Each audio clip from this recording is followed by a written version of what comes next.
SSC GD 2025 की मैं बात करूं तो भाई क्या आप देखो, मैं अब वो हिंट देने आया हूं आपको कि आप अपने स्कोर को कैसे बढ़ा सकते हो, आप मॉक टेस्ट में कैसे और अच्छा स्कोर कर सकते हो। तो इन बातों को बिल्कुल गौर दीजिएगा कि क्या आप फुल अटेम्प्ट करते हैं, कभी भी कोई मॉक टेस्ट देते हैं तो क्या आप अपना अटेम्प्ट पूरा रखते हैं।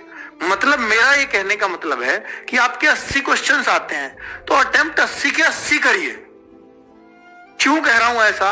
अगर आपकी 1/4 की नेगेटिव मार्किंग होती, मैं कभी नहीं कहता, क्योंकि आपकी नेगेटिव मार्किंग 1/8 की है, आपके सर 0.25 है हमारे यहाँ भी, तो भाई आपका क्वेश्चन 2 नंबर का है और 0.25 कटता है तो 1/8 की नेगेटिव मार्किंग है। ठीक है, तो इसका मतलब है कि हम हर बच्चे को पूरा 80 में से 80 अटेम्प्ट करना, पहला रूल बना लो। और मैंने बताया कि सर अब 80 में से 80 अटेम्प्ट करें, आते हमें 70 हैं, 10 पे तुक्के मारे, 10 के 10 गलत निकल गए तो 10 के 10 कभी गलत नहीं निकलेंगे अगर आप 10 क्वेश्चनों पे सेम ऑप्शन लगाओगे। कि आप ये जान लो कि मुझे जितने आते हैं मैं उतने करूंगा, उनको करने से कोई नहीं रोक रहा आपको। अब उन 10 क्वेश्चनों में या तो सब पे एक सा ऑप्शन लगाओ, ए लगा दो सब पे, या बी लगा दो सब पे, या सी लगा दो, या डी लगा दो। तो अगर आप केवल एक ऑप्शन भर देते हो सारे में, जो आपको नहीं आता मुझे उसमें ये भरना है, पहले डिसाइड करके जाओ। और ये वही मत करो डायरेक्ट, मैं कहता हूं यहां मॉक टेस्ट में करके देखो और आप देखोगे कि सर मेरे मोस्ट प्रोबेबली क्या होगा, 2 क्वेश्चन 100% सही निकलेंगे और 3 क्वेश्चन ऐसा करने से 3 क्वेश्चन मतलब 50% ये हो सकती है संभावना। ऐसा कभी बहुत ही खराब किस्मत है तो शायद एक क्वेश्चन पर जाए, वैसे ऐसा नहीं होगा क्योंकि 4 ऑप्शन है तो 1/4 की प्रायिकता रहती ही है हमेशा। तो मैं ये मानता हूं कि भाई आप वर्स्ट सिचुएशन पे भी चले गए 2 क्वेश्चन, तो 2 क्वेश्चन अगर आपके आए तो 4 नंबर आपको मिलेंगे, लेकिन आपके 8 गलत हो गए इस केस में, तो 8 गलत के आपके पता कितना नंबर कटेगा, 8 गलत के आपके कितने नंबर कटेंगे, क्योंकि एक गलत पे 0.25 कटता है, 8 गलत पे 2 नंबर कटेंगे आपके, 4 मिले 2 कट गए, कितने नंबर, 2 नंबर का फिर भी फायदा हुआ। और यही वो 2 नंबर हैं जो आपको बहुत ऊपर ले जा सकते हैं, क्योंकि 0.25 नंबर में आप लाखों बच्चों को पीछे छोड़ते हैं, लाखों। ठीक है, तो मैं इसलिए कह रहा हूं कि आप फुल अटेम्प्ट करिए, ये पहला रूल है अगर आपको अपना स्कोर बढ़ाना है। तो वो जो छोड़ ही रहे हैं अगर उनसे हमें कुछ मिल जाए तो बेहतर है। दूसरा, क्या आप मॉक के बाद सेल्फ एनालिसिस करते हैं खुद का? ये कैसे होता है सर? जब भी आपका मॉक हो तो बहुत सारे बच्चे सोच लेते हैं जो गलत हुआ गलत हुआ, जो सही हुआ सही हुआ, कितना स्कोर है, संतुष्ट हो गए, बहुत है। कभी मत सोचो ऐसे, आप देखो कि मेरा कौन कौन सा प्रश्न गलत हुआ है।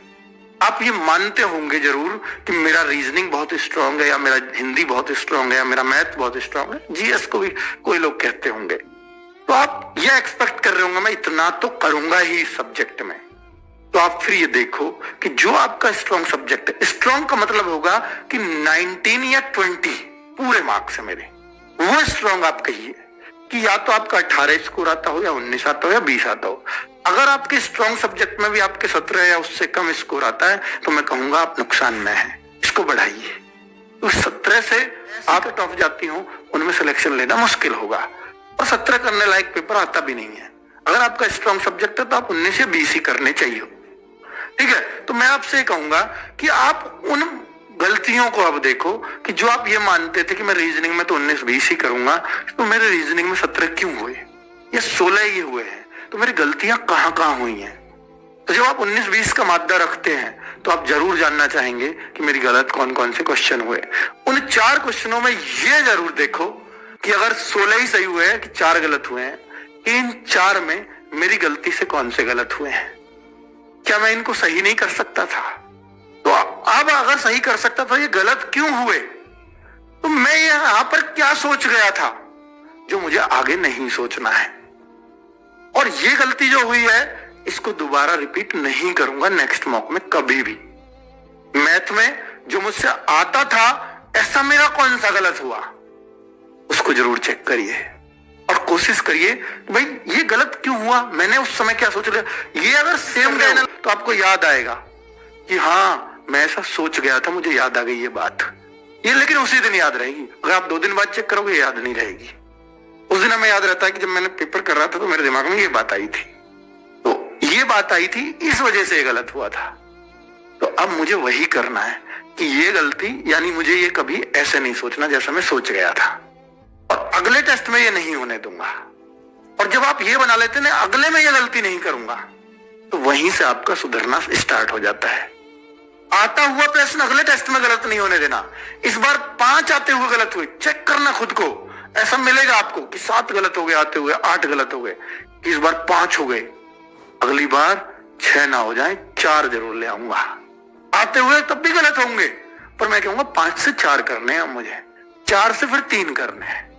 तो ये जो कोशिश अगर आपकी रहेगी, ये 100% आपको अच्छे स्कोर की तरफ लेकर के जाएगी।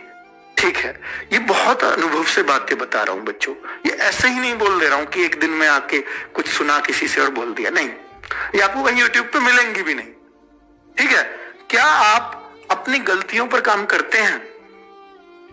जो मैंने ये सारी बातें हालांकि मैंने सेकेंड पॉइंट में बोल दी हैं, कवर कर दी हैं, कि जो भी आपने गलत किया है ये आगे गलत ना हो, इसके लिए आपने क्या कोशिश की। या तो देखो कि मेरा ये फेवरेट चैप्टर था, ऐसा होता है ना कई बार कि भाई मेरा ये फेवरेट चैप्टर था परसेंटेज मैथ्स में, और मैं ये पूरा एश्योर्ड हूं कि मैं परसेंटेज से कभी क्वेश्चन गलत नहीं होने दूंगा, मैं ये एश्योर्ड हूं। तो फिर ये परसेंटेज का गलत क्यों हो गया? अच्छा, तो इसमें ये गलती की थी, यानी ये चीज मेरी ये टाइप अभी वीक है, इसको मुझे थोड़ी प्रैक्टिस और कर लेनी चाहिए। ये होती है अपनी गलती पर प्रैक्टिस। अब मैं देखता हूं कि मैंने प्रॉफिट लॉस में या मैं रेशियो प्रोपोर्शन में सिक्के वाला प्रश्न गलत हो रहा है मेरा, पिछले में भी गलत था, इस बार भी गलत था। भाई 10 तो प्रश्न ही है सिक्के वाले, 2 तो टाइप ही है पूरी, और बार बार प्रश्न गलत हो रहा है, क्यों ना मैं उसको सीख लूं। इतने अच्छे संसाधन है यूट्यूब पर, जरूरी थोड़ी RW से आप सिक्का डालो, सिक्के वाले प्रश्न, बहुत अच्छी अच्छी वीडियोस आ जाएंगी। हो सकता है वो डाउट आपका उसी दिन दूर हो जाए और अगली बार कभी गलत ना हो, और उसकी वजह से मेरे 2 नंबर बढ़ गए मैथ्स में। ये इससे अच्छा क्या है? आप गलतियों पे काम करना शुरू करोगे ना तो आपका स्कोर 100% बढ़ना शुरू हो जाएगा। आप देखते हो जीएस में कि मेरा बार बार इस पोर्शन से गलत होता है, तो मैं क्यों ना उस पोर्शन पे मेहनत कर लूं थोड़ी सी। ये मॉक टेस्ट बताएंगे आपको, ठीक है, इन पे काम करना शुरू करिए बच्चों। अगली बात बताऊं कि क्या पढ़ा हुआ कई बार पढ़ते हैं, बहुत बार ऐसा होता है कि ये तो पढ़ लिया, अब इसको क्यों पढ़ूं, ये तो कंठस्थ है। नहीं, कंठस्थ चीज भी आपको दोबारा करने से कुछ नया दे देती है, और कुछ भी नहीं दिया तो अपना टाइम कम करवा देती है जरूर। कई बार आप देखते होंगे कि मैथ्स की ये बुक है, मैंने कई बार कर रखी है, ये वाला चैप्टर मैंने कई बार कर रखा है, मेरा अब इसको मन ही नहीं कर रहा क्योंकि मैं इसके सारे सवाल कर लेता हूं, फिर भी मैं क्यों करूं। मैंने एक बात बोली है बच्चों कि मैथ्स में अगर आप SSC GD लेवल की तैयारी कर रहे हो, एक बुक को 6 बार करने की आदत डाल दो, आपका मैथ्स में क्वेश्चन गलत होना बंद हो जाएगा। सिर्फ इतना कर लो। आप क्या सर मैंने 2-3 बार कर रखी है, आप अपने आप को कंटेस्ट मानने लगते हो, पता लगता है कि यहीं पे अलझ गए। भाई अब अगर आपको ये लगता है कि मेरा मन ही नहीं कर रहा, मैंने इतनी बार इस चैप्टर को कर लिया, तो मेरे कहने से फिर इतना करना बस कि आपके उस चैप्टर में मान लीजिए 60 क्वेश्चन थे मैथ्स में, आपको मुझे सारे आते हैं, तो मेरे कहने से उसमें 60 मिनट का समय लगा दो और इन 60 क्वेश्चन को एक बार और कर लो।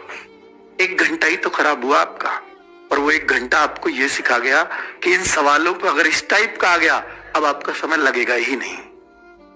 तो अगर कोई बुक ऐसे लगती हो कि ये मैंने कई बार कर ली, तो उसके हर चैप्टर को टाइम लगा के और कर देना, वो आपको बहुत कुछ दे करके जाएगी और फिर कहोगे कि बहुत फायदा हुआ ऐसा करने से। तो ये जरूर करके देखना। ये बिल्कुल वो प्रैक्टिकल्स हैं जिनसे बच्चों के बहुत बहुत स्कोर बढ़े हैं। रीजनिंग में ये चीज कर सकते हो कि मुझे ये चैप्टर पूरा आता है, तो भाई आप इसके 50 क्वेश्चनों 50 मिनट लगा दो ना, बस 50 ही मिनट तो जाएंगे, चैप्टर खत्म हो जाएगा।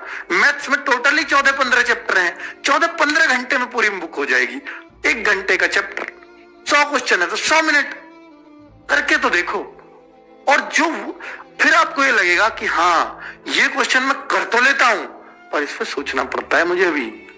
फिर अब जब आप उस क्वेश्चन को देखोगे फिर आपको आगे समय नहीं लगेगा, क्योंकि अब आपने वो एक फ्लो में करके देखा, उसमें आपसे नहीं हुआ।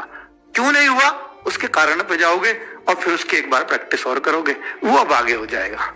तो ये चीज है जो आपको औरों से अलग रखेगी, ठीक है, क्योंकि आप पढ़ा हुआ नहीं पढ़ते, ये सबसे बड़ी गलती होती है और इसी वजह से सिलेक्शंस नहीं होते।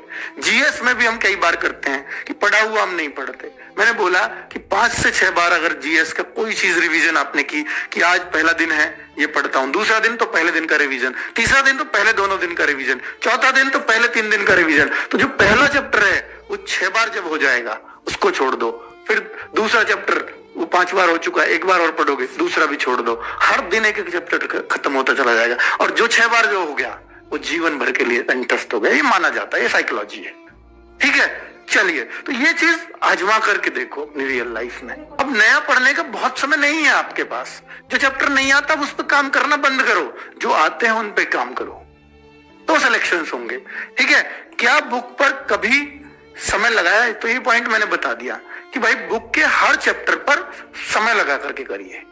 जब आपको लगे कि बुक बहुत बार हो गई है मैथ रीजनिंग की, तो आप उसको समय लगा कर दीजिए, तो आपका समय भी बचेगा क्योंकि आप जल्दी जल्दी करोगे, ध्यान भी कंसंट्रेट हो जाएगा और पढ़ने में मन भी लग जाएगा, बहुत सारे फायदे होंगे, ठीक है बच्चों। तो ये कुछ मैंने टिप्स दिए हैं आपको अपनी तरफ से, आप इनको जरूर आजमाइएगा, मुझे लगता है कि आप बहुत फायदा लेकर के जाएंगे आज की वीडियो का, ठीक है।